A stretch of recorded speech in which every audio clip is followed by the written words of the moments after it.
সবাই? আশা করি আপনারা সবাই খুব ভালো আছেন। আজ রবিবার আর দিনটি হচ্ছে গিয়ে ভাইফোঁটার দিন। এই ভিডিওটি এডিট করব বলে না আর সেভাবে সময়ই হয়নি, তাই আজকেই এডিট করলাম। এখন বাজে সকাল 10টা। আমরা যেহেতু আজ এখান থেকে বাড়ি ফিরব, তাই দিদি সকাল সকাল উঠেই সমস্ত রান্না করে নিয়েছে। আমরা দুজনেও আজ সকালবেলা স্নান করে নিয়েছি, কারণ বাড়ি ফিরতে তো সেই 4টা বাজবে আর সেভাবে সময়ই হবে না। যাই হোক, আমি স্নান করে এসে মিষ্টিগুলো প্লেটে সাজিয়ে দিয়েছি। দিদি এবার ফোঁটাটা দিয়ে দিলেই আমরা ভাত খেয়ে বেরিয়ে যাব। আজ যেহেতু রবিবার, জামাইবাবুর অফিসের ছুটি আছে, তাই জামাইবাবু আজ বাড়িতেই রয়েছেন। এখন দিদি ওকে ফোঁটা দিচ্ছে। ফোঁটা দেওয়া হয়ে গেলে আমরা একদম বেরিয়ে যাব। আমরা বাড়ি পৌঁছালে ওখানে গিয়ে আবার দাদাকে ফোঁটা দেব, তাই এখন না বেরাতে পারলে অনেকটাই দেরি হয়ে যাবে। আসার দিন তো আমরা ট্রেনে করেই এসেছিলাম, সেটা তো আপনারা জানেনই। তবে আজ বাড়ি ফিরবো বাসে করে। আসলে এই সময়ে ট্রেন ঠিক নেই, যার জন্য বাসে করে ফিরতে হবে। এখান থেকে বাসে যেতে আমাদের বাড়ি ফিরতে সময় লাগবে প্রায় ঘন্টা 4 মতো, তবে ট্রেনে এতটা লাগে না। বাড়ি থেকে যেহেতু আমরা বাইক নিয়ে এসেছিলাম, তাই আজ রামনগরেই নামতে হবে। ওখানে নেমে স্টেশনে গিয়ে বাইকটা নিয়ে তারপর বাড়ি ফিরব।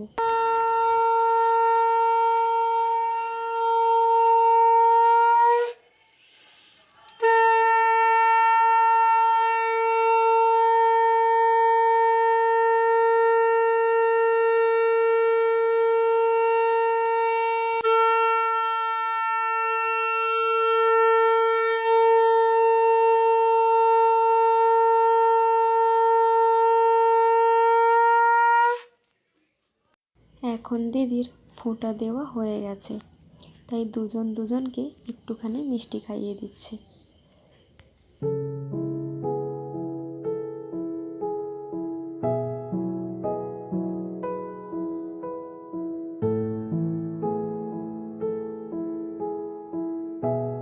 ফোঁটা দেওয়া হয়ে যেতে আমরা বসে পড়েছি ভাত খেতে। দিদি আজ আমাদের জন্য বানিয়েছে কলমি শাকের ভাজা, আলু উচ্ছে ভাজা, চচ্চড়ি, আর এদিকে পার্শে মাছের ঝাল আর ভেটকি মাছের ঝোল। দিদি একা হাতে সমস্তটাই নিজে করেছে, সাথে পিঠেও বানিয়েছে। এইসব খাওয়ার পর তো আর পিঠে খাওয়া সম্ভব নয়, তাই দিদি ওটা প্যাক করে দিয়েছে বাড়িতে নিয়ে যাওয়ার জন্য। এখন বাজে বিকেল 4টা। আমরা রামনগরে নেমে পড়েছি। রামনগর থেকে নেমে স্টেশনের দিকে এখন আমরা হেঁটে হেঁটে যাচ্ছি। এখানেই যেহেতু ওর বাইকটা রাখা আছে, তাই বাইকটা নিয়েই আমরা এবার বাড়ি ফিরব।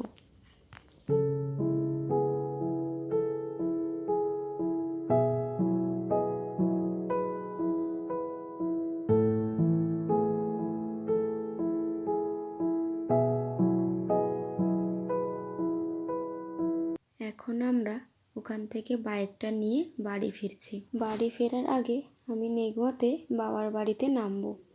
ওখানেই দাদাকে ফোঁটা দিয়ে তারপর বাড়ি ফিরবো।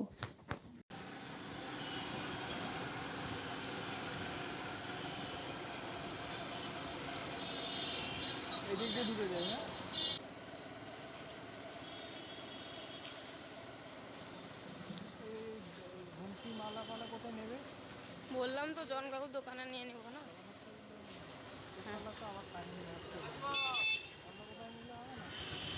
কেন? এখন আমরা নেগোয়াতে বাবার বাড়িতে পৌঁছে গেছি আর দাদাকে ফোঁটা দিচ্ছি।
দাদাকে ফোঁটা দেওয়া প্রায় হয়ে গেছে, এবার আমরা বাড়ি ফিরব।